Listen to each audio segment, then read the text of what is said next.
Hi guys, welcome back to our channel Trading for Beginners.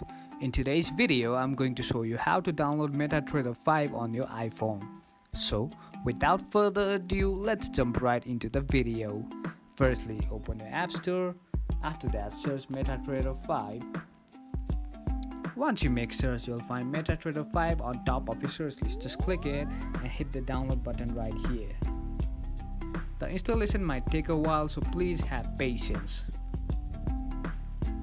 Now, as you can see, the app is already downloaded. You can click open and enjoy using this app. It's easy and simple.